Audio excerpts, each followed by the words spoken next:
I am sincerely praying that Philadelphia did not burn down last night. By the time you guys are seeing this, it'll be a couple days after the Super Bowl ended, but yeah, Kansas City won again. And I had called that, but I didn't call it in a video, so it kind of means nothing. I just called it to my friends. I have no proof to show you guys that I said Kansas City would win. That's kind of upsetting. I should have made I should have just mentioned it. It's all I had to do. Listen, if it wasn't that holding call, people would have said it was another call that cost them the game. I'm telling you right now. I promise you. And I'm not saying that Philly didn't deserve to win it. I'm not a fan of Philadelphia, really. I mean, I like Jalen Hurts, like, a lot. I think he's gonna be, like, amazing. He already is. But I don't have anything against Philadelphia itself. I just have a problem with the fans. Not all of them! I probably shouldn't even have said that. That might piss people off. But I wouldn't be that surprised to see Philadelphia back in there next year because, I mean, they ran through every team they played against this year. It's just Kansas City is, I don't know. When it comes down to it and it comes to, like, big games, Kansas City does not lose them. And I kind of expected it, especially with the way that they were playing in the first half, only because when Kansas City goes down in the first half, they come out in the second half just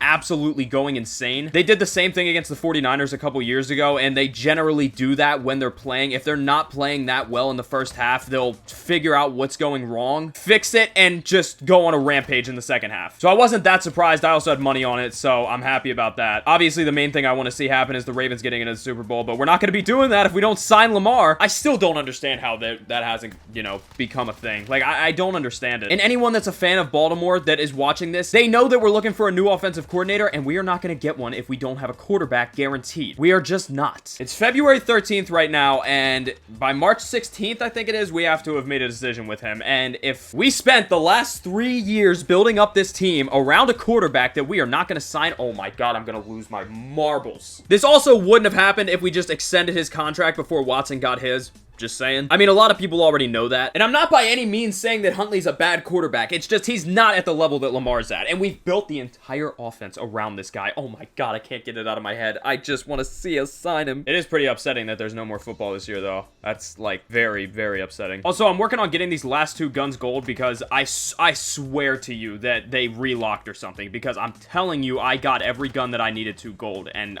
now I don't have 2 guns gold. I should have put on a double weapon XP token, but honestly, I don't really care enough to. And I'm gonna be honest, I haven't been playing much, like, at all. But there's some weird stuff going on with Call of Duty 2023. A lot of people have already talked about it, so I just want to touch on it really quick. We weren't supposed to get another Call of Duty this coming year. Like, Activision confirmed it. There would be no new Call of Duty coming out in 2023. There was gonna be a new one coming out in 2024. So instead of sticking with that year-over-year cycle, they were gonna switch it up, and they were gonna start doing every other year. That was the plan. That's not the case anymore. And I don't really know why. There's supposed to be some kind of, like, expansion pack onto this game, but it's gonna be a different game. I don't know. I'm not even gonna try to figure it out, like, what exactly is going on with it, but obviously MW2 flopped a lot more than they expected it to, but hey, that's what happens when you don't listen to the community. I've been saying it forever. Call of Duty has just turned into a thing that's like a textbook example of when you start doing something for money as opposed to doing it because you love it. Like, it's one thing if you love doing something and you're getting paid to do it. That's fine. That's like the main goal, right? But it's very clear that these devs are so out of touch with reality that they have no idea what people like. They obviously do not play the game. At least 90% of them don't touch it. Obviously, there's no test running it before it comes out because of all the bugs that are there in the beta, all the bugs that are there on release. It's very, very clear that these guys do not, like, sit down with a group of people and just play it to try and find bugs. Just play it normally and stuff will inevitably pop up. That doesn't happen. I know it doesn't happen. I have no idea what they're going to title this next Call of Duty. It's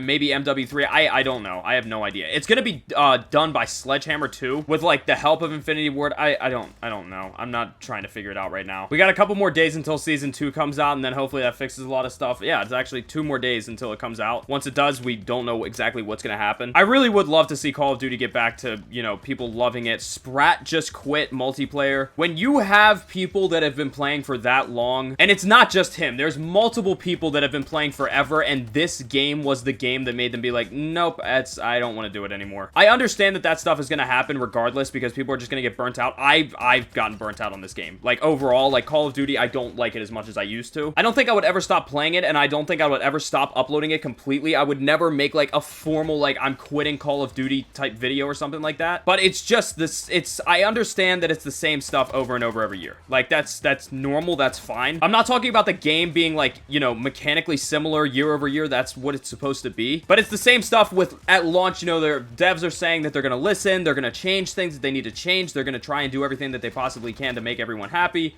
I know you can't please everyone, but it's just blatantly obvious that they do not care about making the game, I don't know, fun again for people that have been playing it forever. This game took away a lot of the flashiness that Modern Warfare 2019 brought in, and that flashiness that kind of stuck through Cold War and even stuck in Vanguard and obviously Warzone 1. Not realizing, okay, a trophy's got to go down because these flashes are ridiculous. But these devs don't realize that a lot of those like small little clips, like 6 seconds, 10-second clips of people doing like super flashy things in their game is just free promotion constantly throughout the year. I don't know. At this point, if Call of Duty goes bankrupt and Call of Duty is no longer here, I'm not going to be that upset, I don't think. Just find another game to take its place at this point and then start doing more IRL videos. Multiplayer is also getting a middle finger right to their face since they're bringing back maps that were already there again. 2 maps. 2 new multiplayer maps. New. By Season 2 in their game. One of them was in the beta and they just had to get it cleared to bring it back into the game. And another one is just a remake. The very obvious way to put it is just that the devs are stupid. I'm so sick of going for this camo. Maybe by the time the new Call of Duty comes out, I might be like 1 challenge away from getting it. Like, not even exaggerating at this point on that. And I'm already bored. But yeah, if any Philly fans for some reason come across this video, I am sorry. I know it's got to be a